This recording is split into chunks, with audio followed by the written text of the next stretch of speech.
আমাদের নামাজ, আমাদের রোজা, আমাদের ইবাদত এগুলোকে মিজানের পাল্লায় উঠালে কোনো ওজনই হবে না। তবে আমাদের একটা কৌশল জানা আছে, আমরা আল্লাহর রহমতের ভিখারি। আমরা সেদিন আগেই গুনার স্বীকৃতি দিয়ে দেব। আমরা বলবো, আল্লাহ তুমি প্রশ্ন করার আগে তোমার একটা কথা বলি, আমারে কিছু জিজ্ঞেস করো না, আমি সব করেছি।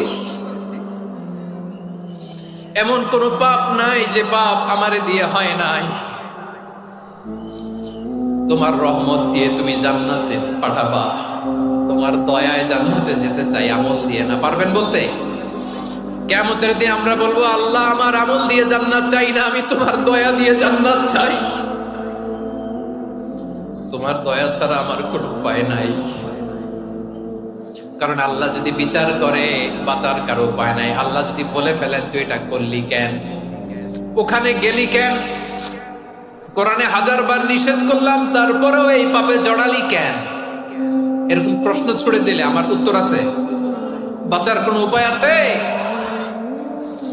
রোজ হাসরে হে আল্লাহ আমার করোনা বিচার, আল্লাহ করোনা বিচার,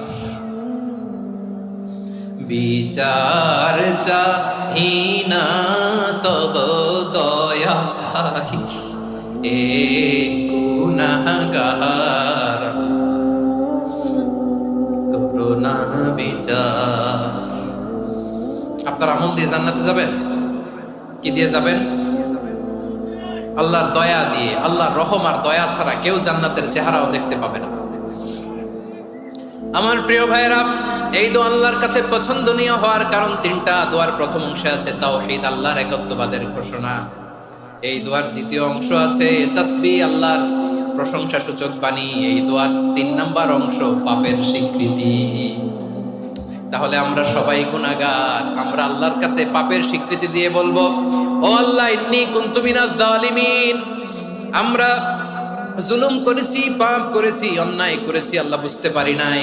শয়তানের ওয়াসওয়াসায় পড়ে, বন্ধুর পাল্লায় পড়ে, নফসের খায়েশ মিটাতে যে আল্লাহ করে ফেলেছি। তুমি গুনাহ না মাফ না করলে আমাদের গুনাহ মাফ করার দ্বিতীয় কেউ নাই। ঠিক কিনা বলেন? এভাবে অনুতপ্ত হয়ে যদি আল্লাহর কাছে দোয়া করেন, দেয়ালে পিঠ থেকে গেছে, কোনো রাস্তা নাই বের হওয়ার, ওই মুহূর্তেও আপনাকে বিপদ থেকে উদ্ধার করবে কে?